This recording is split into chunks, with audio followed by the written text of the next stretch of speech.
अस्सलाम वालेकुम। आज हम सीएसएस इस्लामियत का एक एक टॉपिक डिस्कस करेंगे जो कि 2021 के अंदर आ चुका हुआ है। वो है सुलह हुदैबिया। हम जानेंगे सुलह हुदैबिया के असबाब क्या थे, असरात क्या थे और सुलह हुदैबिया कैसे हुई। सबसे पहले हम इंट्रोडक्शन को जानेंगे। तो इंट्रोडक्शन के अंदर आप ये देखें कि जो मुसलमानों को जो कुफारे मक्का थे उनसे जो खतरा था वो इसकी बिना पर कुरैश कफ़ार जो थे और इधर मदीना मनवरा के जो मुसलमान थे उनके दरमियान तीन जंगें हो चुकी थी। यानी गज़वा बदर और गज़वा उहद और इसके साथ साथ गज़वा अहज़ाब। ये तीनों तीन जंगें लड़ चुके थे। लेकिन अब हुआ ये कि मुसलमान क्योंकि उन्हें हिजरत किए हुए 6 साल हो गए थे और मक्का की याद उन्हें सता रही थी और वो मक्का की ज़ियारत करना चाहते थे।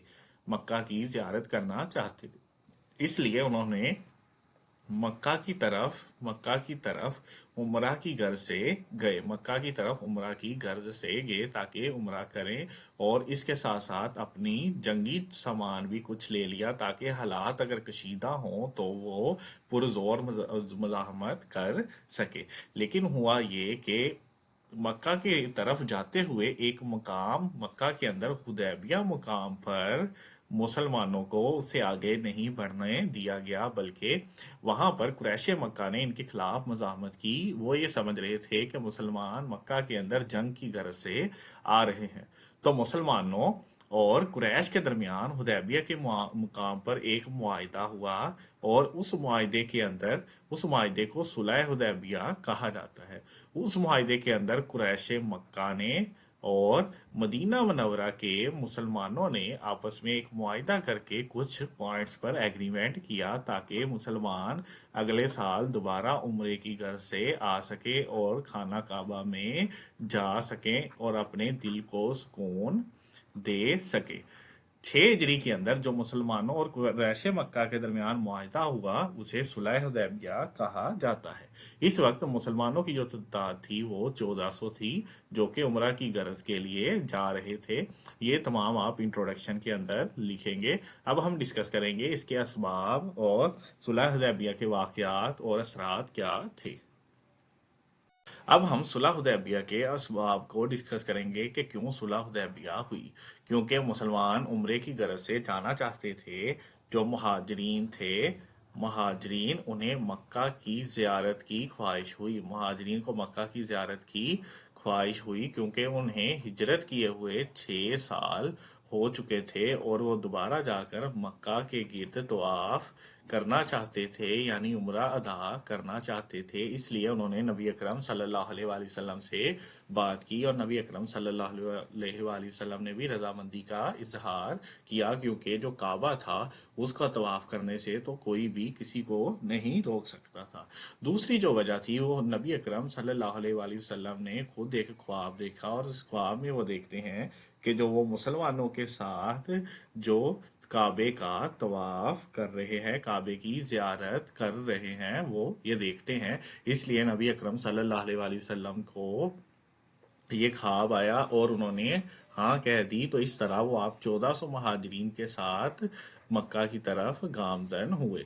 लेकिन जो इसका असल मकसद था वो इस्लामी रियासत को मनवाना था। अल्लाह ताला का इस्लामी रियासत को मनवाना और खैबर के लिए, फतह खैबर के लिए सामान करना और फतह मक्का के लिए भी मुसलमानों को मजबूत बनाना था।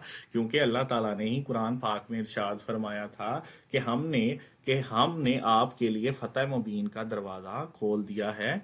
हमने आपके लिए फतह मुबीन का दरवाज़ा खोल दिया है। अल्लाह ताला ने कुरान पाक के अंदर इरशाद फरमाया है सूरह फतह के अंदर, इन्ना फतहाना लका फतहम मुबीना, हमने आपके लिए फतह मुबीन का दरवाज़ा खोल दिया है। ये वो दो असबाब थे जो कि मुसलमानों को मक्का की तरफ लेके जाना चाह रहे थे।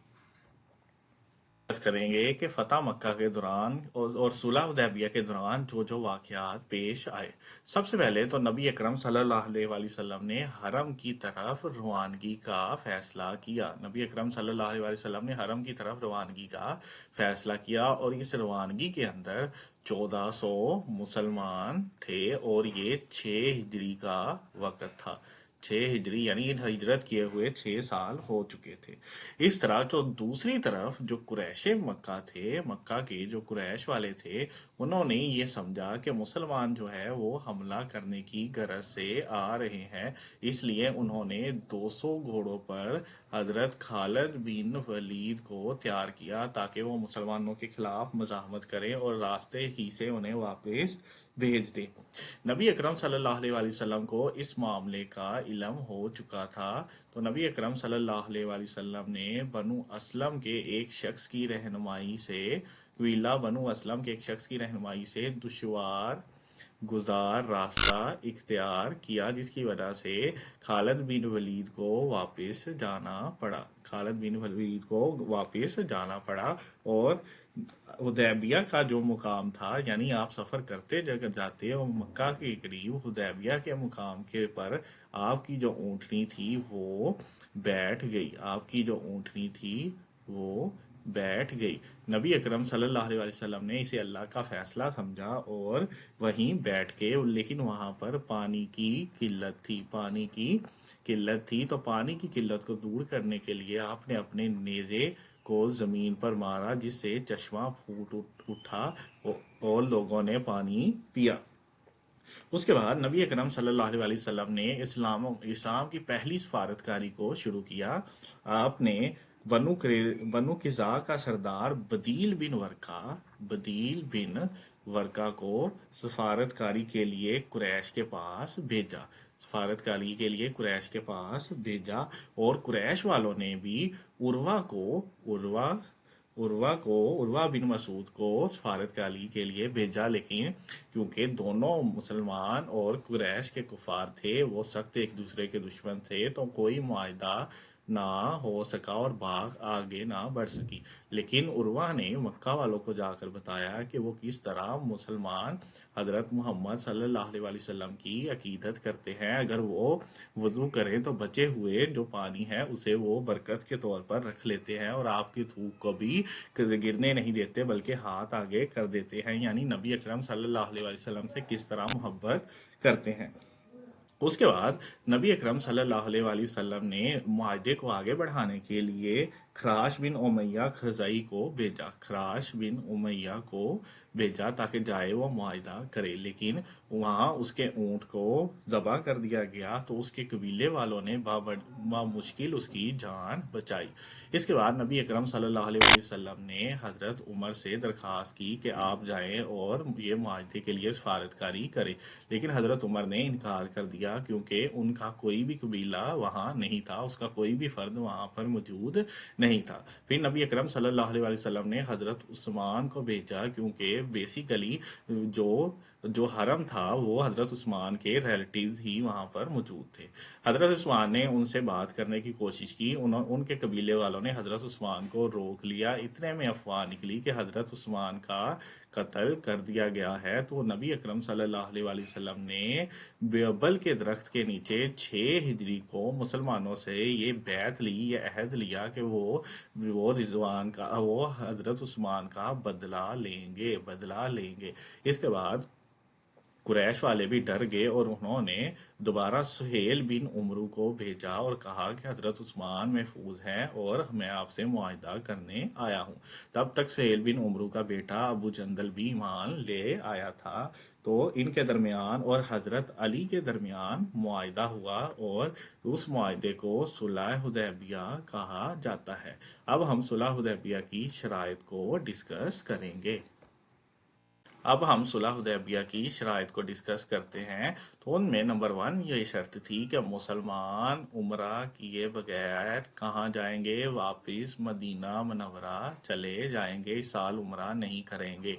और मुसलमान उम्रा करने के लिए अगले साल आएंगे, मुसलमान उम्रा करने के लिए अगले साल आएंगे।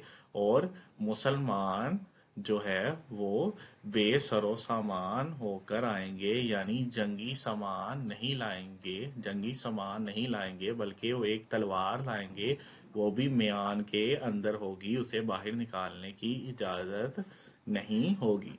इसके साथ साथ जो ये थे कि मक्का में मुकीम جو مکہ میں مسلمان ہے اسے اپنے ساتھ نہیں لے کے جائیں گے، کیونکہ ابو جندل جو تھا سہیل بن عمرو کا بیٹا، اس نے یہ درخواست کی کہ مجھے آپ ساتھ لے جائیں، لیکن سہیل بن عمرو نے منع کر دیا۔ اور ادھر سے مدینہ سے اگر کوئی مکہ کی طرف چلا جائے گا، مدینہ سے مکہ کی طرف چلا جائے گا تو اسے واپس نہیں کیا جائے گا، جبکہ اگر مکہ سے مدینہ جائے گا تو اسے واپس کر دیا جائے گا۔ اور عرب کے جو دوسرے قبائل تھے اگر وہ اس معاہدے میں شامل ہونا چاہتے ہیں تو وہ ہو سکتے ہیں۔ اس طرح یہ 6 جو شرائط تھی بنیادی، یہ صلح حدیبیہ کے اندر جو تھی مین شامل تھی۔ اب ان شرائط یہ دیکھنے میں بڑی چھوٹی سی شرائط ہے، لیکن ان کی وجہ سے جو مسلمانوں نے فوائد حاصل کیے وہ ہم اب ڈسکس کرتے ہیں۔ اب ہم ڈسکس کریں گے صلح حدیبیہ کے کیا کیا فوائد حاصل ہوئے، کیونکہ اللہ تعالیٰ نے اسے فتح مبین کہا تو فتح کی بشارت بنا۔ یہ کون کون سی فتح کی بشارت بنا؟ اس کی وجہ سے جو خیبر کا یہودیوں کا قلعہ تھا وہ فتح ہوا 7 ہجری کو۔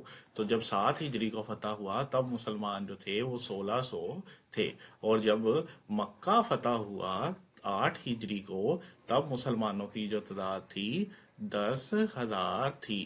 اس سے مراد یہ ہے کہ مسلمان جو تھے ان کے معاشرے کے اندر وسعت آئی، مسلمان معاشرے کی توسیع ہوئی، جس کی وجہ سے جو تبلیغ کا کام تھا وہ بھی بڑھنا شروع ہوا، تبلیغ کا کام بڑھنا شروع ہوا، اور مسلمان جو تھے انہیں معاشی ترقی بھی حاصل ہوئی، کیونکہ دیگر قبائل بھی شامل ہو گئے اور انہیں ایک ریاست جیسا حق ملنا شروع ہو گیا۔ قریش مکہ نے انہیں ایک اسلامی ریاست قبول کر لیا، اس کی وجہ سے اشاعت اسلام میں اضافہ ہوا، تبھی تو 8 ہجری میں 1400 سے 1600 پھر 10,000 تک مسلمان پہنچ گئے، اور مسلمانوں کی دفاعی قوت میں اضافہ ہوا۔ جب مسلمانوں نے خیبر کو فتح کیا تو اس سے انہیں ہتھیار ملے، اور اس کے علاوہ جو باغات حاصل ہوئے اور زمینیں ملی اور آدھی آمدنی انہیں ملا کرنی تھی، اس کی وجہ سے مسلمانوں کی دفاعی قوت میں اضافہ ہوا اور مسلمانوں کا رعب بڑھنے لگا۔ شروع میں جو مسلمان تھے وہ یہ سمجھتے تھے کہ یہ جو ہم نے معاہدہ کیا ہے یہ ٹھیک نہیں ہے، لیکن نبی اکرم صلی اللہ علیہ وسلم کی حکمت عملی سے وہ فتح خیبر اور فتح مکہ کا پیش خیمہ ثابت ہوا۔ اس طرح قریش کی جو قوت تھی اس کا خاتمہ ہونا بھی شروع ہو گیا، قریش کی قوت کا خاتمہ ہونا بھی شروع ہو گیا۔ اس کے علاوہ آپ خود سے بھی اور بہت سے پوائنٹ لکھ سکتے ہیں۔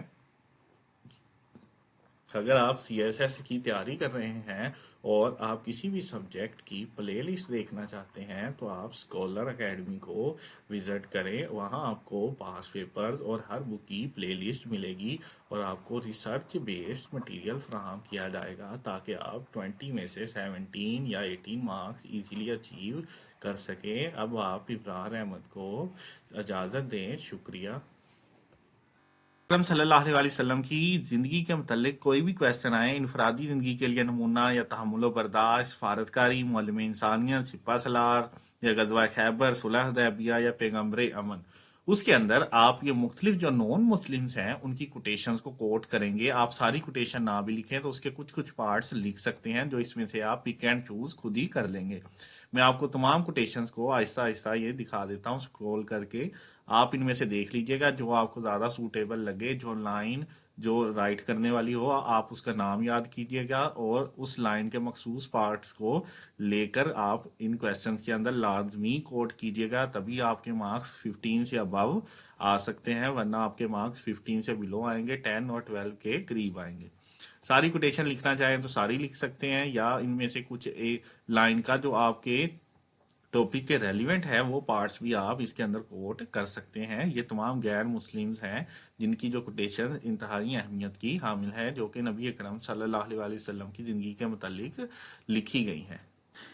اب جو ہم شیڈ ڈسکس کریں گے، آپ نبی اکرم صلی اللہ علیہ وسلم کی زندگی کے متعلق کوئی بھی کویسچن آئے ان میں سے کسی کے اندر بھی کوئی بھی شیڈ ڈسکس کر سکتے ہیں۔ نمبر 1 ہے وہ نبیوں میں رحمت لقب پانے والا، مراد غریبوں کی بھر لانے والا، مصیبت میں غیروں کے کام آنے والا، وہ اپنے پرائے کا غم کھانے والا، نگاہ عشق و مستی میں وہی اول وہی آخر، وہی قرآن وہی فرقان وہی یاسین وہی طٰہٰ، अरब जिस पे किरणों से था जहल छाया, अरब जिस पे किरणों से था जहल छाया, पलट दी बस एक आन में उसकी काया। इनकी सीरत से वबस्ता नजात आलम, इनकी सीरत से वबस्ता नजात आलम, असल दुनिया के मसाइब का मदावा वो है। सलाम उस पर कि जिसने जख्म खाकर फूल बरसाए, सलाम उस पर कि जिसने गालियां सुनकर दुआएं दी। अजल इसके पीछे अबद सामने, न हद इसके पीछे न हद सामने। खुद न थे जो राह पर औरों के हादी बन गए, क्या नजर थी जिसने मुर्दों को मसीहा कर दिया।